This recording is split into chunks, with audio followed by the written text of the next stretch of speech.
Alright, so here we go. So we're on left on page 58 here. It says, Holmes, this smooth-faced pawnbroker's assistant was a formidable man, a man who might play a deep game. I tried to puzzle it out, but I gave up in despair. I see, and set the matter aside until night should bring an explanation. It was 9:15, and I started from home, and I made my way across Park, so through Oxford Street into Baker Street. Two hansoms were standing at the door. I read that part already. I think we're over here at page, here it is, page 60. You are not very vulnerable from above, Holmes remarked as he held up the lantern and gazed about him. Nor from below, Mr. Merriweather, striking his stick upon the flags which line the floor.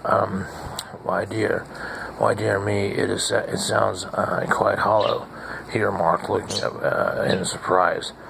And says, I must really ask you to be a little more quiet. I said Holmes severely.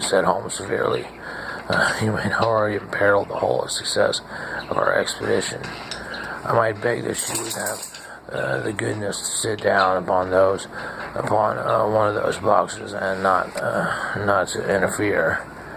A solemn Mr. Merriweather pursed himself upon the crate with a very injured expression on his face.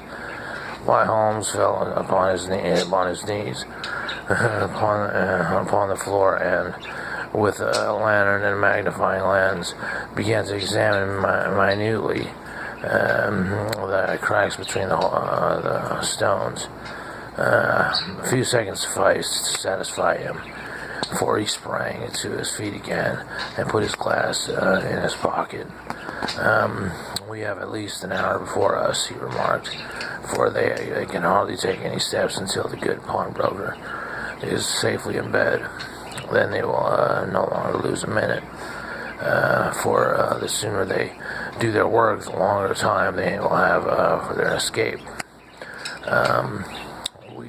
We are at present, Doctor, and no doubt you have divined in the cellar. You have divined in the cellar, and of the city branch of one of those principal London banks. Mr. Merriweather is the chairman of directors, and he will explain to you. Well,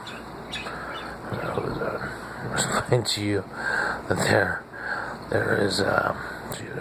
are reasons why there are more daring criminals in London should take a considerable interest in Cellarcy and cellar at present. It is our French gold, whispering the director. We have had several warnings in that an attempt to be made upon it. Your French gold, yes. We had occasion some months ago, to strengthen our resources,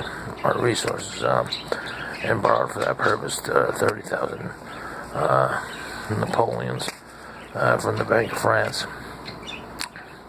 It has become that we have never had occasion to unpack the money, and that it is still lying in our cellar. Let's stop right there on page 60.